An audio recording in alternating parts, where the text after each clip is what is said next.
For the past 2 years, I've worked for actually Sequel Alliance. So I would work with kids in and out of a school setting who have behavior issues, and so we a lot of these kids, their parents are either in jail or they're not the best influences, and so it's really sad, but it's fulfilling to go in there and really make a difference. And you'd be surprised at what a 2 hour, 3 hour conversation would do for a kid, even once or twice a week.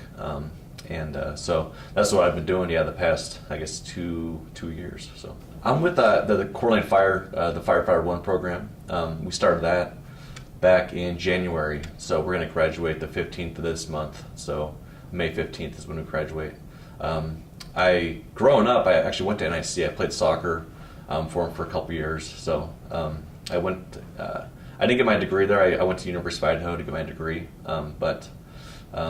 NIC's my home community college, and when I found out what I wanted to do, which was become a fireman, I saw this program would be very beneficial.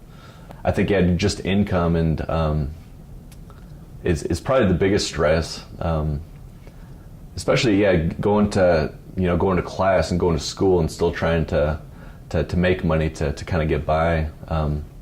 So that's probably the biggest stress.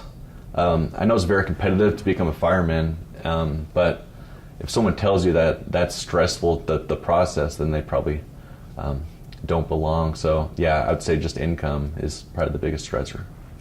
I'm a couple months behind on my truck payment, paying my rent and then paying my truck.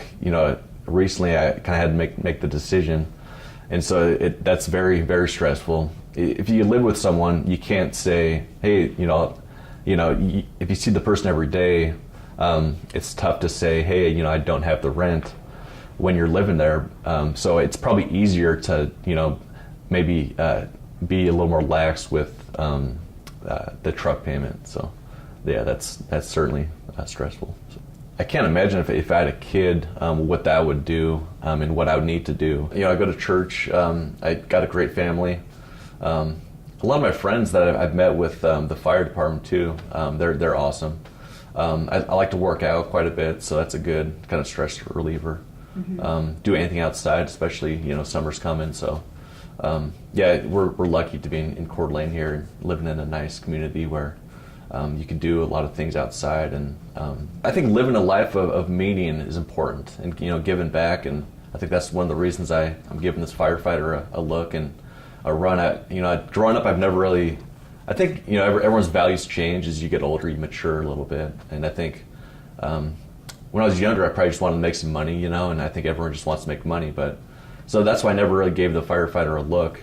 When I gave it more of a look, though, some of my friends are very successful firefighters now, and what they do, they give me stories about saving lives, and so that's what's important for me. If someone's in need, to kind of help them out. And I've kind of run in that trap too. I think I've given 2 or 3 friends growing up, money within $1,000 to one guy owes me a used car and probably about $4,000, and I haven't yet cut him out of my life, but you'll kind of a lot of times get what you ask for, but a lot of people just don't even ask and don't even take the step, and so. Maybe my advice to maybe someone in a similar situation without maybe access to family, credit, nothing, what do? You talk to people, and so you go find, and I guess it depends what, not a specific job, but any job, if you want to be a firefighter, maybe go to the fire station and talk to people and say, hey, how do you do this? And then if you need a proper class, you go to the place where they do classes and just talk to people, get out there. We're all human beings. We're all going to make mistakes. We're all sinners, and so no one's perfect. And so instead of just beating yourself up, if you can kind of admit that, and then you just kind of start from maybe the ground up, and you kind of go from there. So don't waste time. Life's kind of short, very short. And so if you can do something every day, whether it's working out or calling someone you haven't called in a while, maybe a friend, or helping someone in need. I think those are very important. What if you don't change? I forgot the saying, but if you don't change kind of what if nothing changes, nothing changes, you know. And so if you don't have any friends, and you know, if life isn't good, then obviously you need to change something to have a change in your life.